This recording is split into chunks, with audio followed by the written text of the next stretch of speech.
Well, I finally like the way he works it. Stefon Diggs became the fantasy football story of Week 6 by exploding on the Eagles.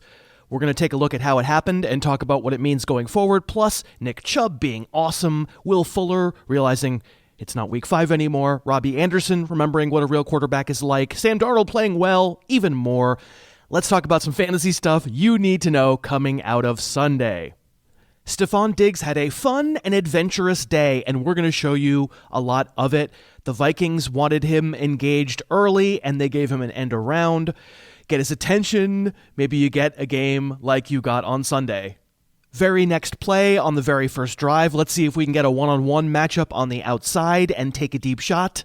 Coming into this game, Diggs had 5 targets all year where the ball traveled 20-plus yards in the air. Sunday alone, this is the first, but he had 4. Next drive, let's hit him with a wide receiver screen for 18 yards. There was never a question in my mind about Diggs' quickness. Some stop foot, go foot for you there.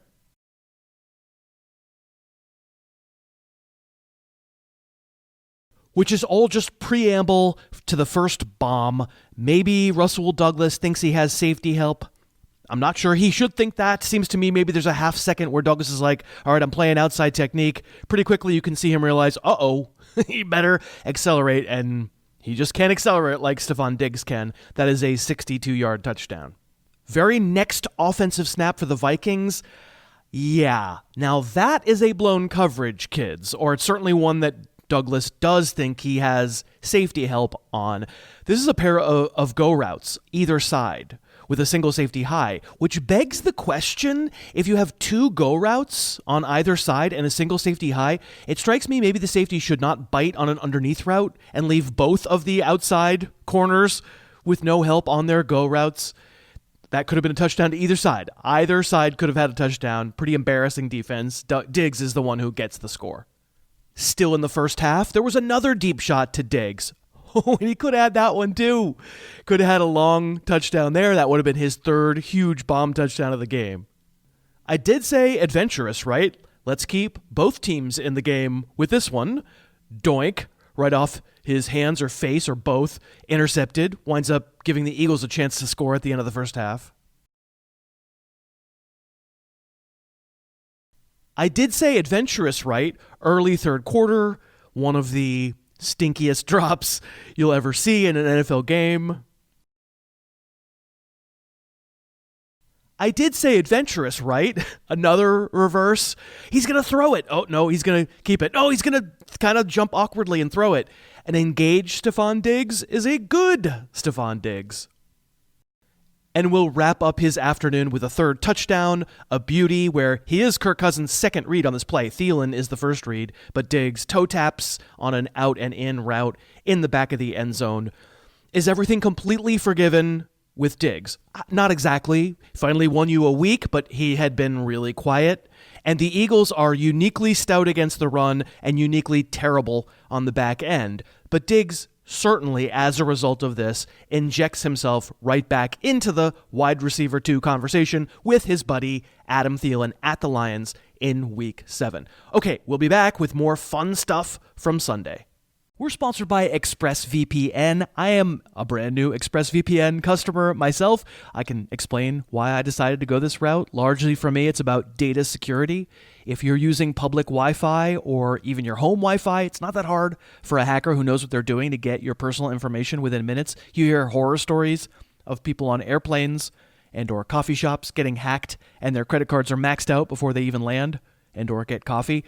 When you browse the web using a VPN or virtual private network, it masks your IP address, making you less vulnerable to the nasty people out there. Also, a VPN helps you access content that's blocked in your area. If you're traveling, you want to access your Netflix account, the stuff you usually watch at home, ExpressVPN can do that. Or I don't know, if you just want to get content that's blocked where you live. No endorsement of such behavior, but yes, ExpressVPN can do that as well.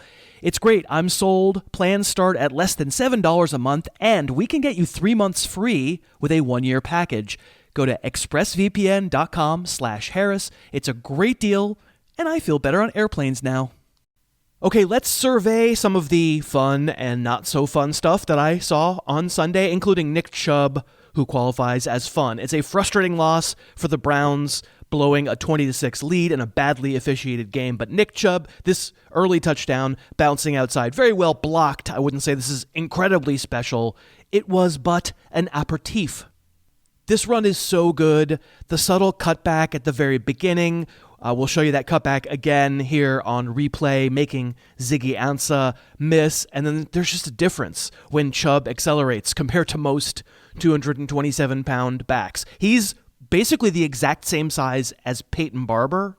And if you can't tell the difference between how fast Chubb gets going compared to Peyton Barber, I'm afraid keep watching the channel.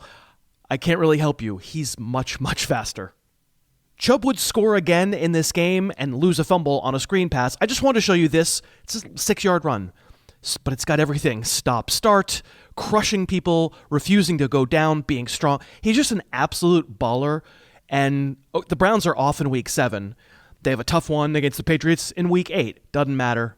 I mean, we'll see about Kareem Hunt a couple weeks after that. Maybe that's the only thing that can stop Nick Chubb, but boy, he's good.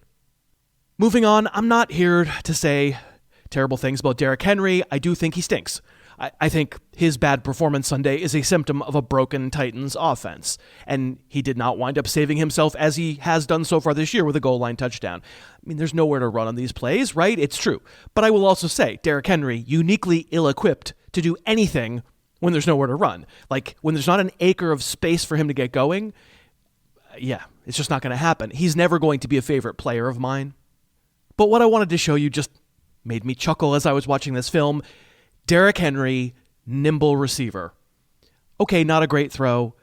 I'm just going to say, to me, I need a sound effect of a tree fall. That's what Stonehenge looks like when it tries to adjust to a pass. Okay, moving on. Will Fuller was a league winner in week 5, and he was not in week 6. Bust will tend to follow boom with this guy. Fuller had so many chances that you wouldn't know about if you just looked at the box score. I'm not going to characterize this first one as his fault. It's a little bit overthrown. As you can see, it just hits his fingertips. It would have been a great catch for a touchdown if he'd made the catch. I'm not going to get on him too much for this one.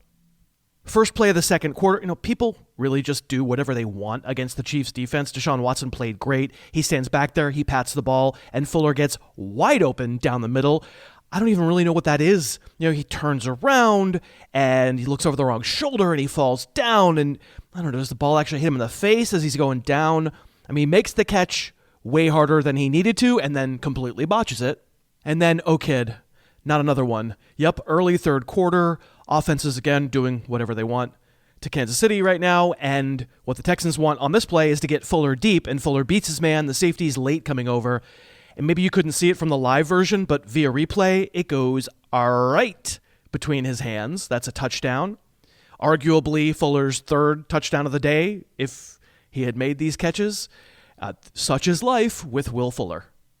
And how about a word for the Jets winning their first game, looking like a big league offense? Turns out just maybe having a quarterback who's good matters. Sam Darnold was back, and suddenly Robbie Anderson can be boom as well as the bust that he's been so far. He does have a pair of hands that don't turn to wooden ducks, which is probably why he catches this one. If we look back at the press box angle, though, we'll see it's a double move. It's a good route. And of course, mostly it's Sam Darnold having time to let such a slow developing route develop. It's the longest play from scrimmage this year, and the week 6 upset of the Cowboys, I contend, will open up the Jets as fantasy options again. I mean, forget Robbie Anderson. I love this deep over route to Jamison Crowder. I love it because it's simple. Again, it happens because Darnold has time. The Jets' offensive line played very well in that game. I also love it for the subtle adjustment that Darnold makes in the pocket, avoiding number 99 there, helping out his line by time, allow that deep over route to develop, and get Jamison Crowder wide open. And he does it again on this last play, too. Also to Crowder, not everything that Darnold did in Week 6 worked. He had a very bad end zone interception. And Week 7, Monday night against the Patriots, it's fair to fear using all the Jets' weapons, except Le'Veon Bell, who I'm going to use every week. But I say again, we are fortunately getting a whole entire offense back under consideration with Darnold returning. And that is good for fantasy. But what did you think about Sunday's games? Let us know down in the comments. That's what stood out to me. But what stood out to you? thank you very much for watching today. Thanks so much for watching. Please, please, please smash that like button, write a comment, tell us who else you'd like to see us review film on, and of course, best of all, please subscribe to our channel and then click that little bell above the subscribe button and you'll be notified whenever we post a new video.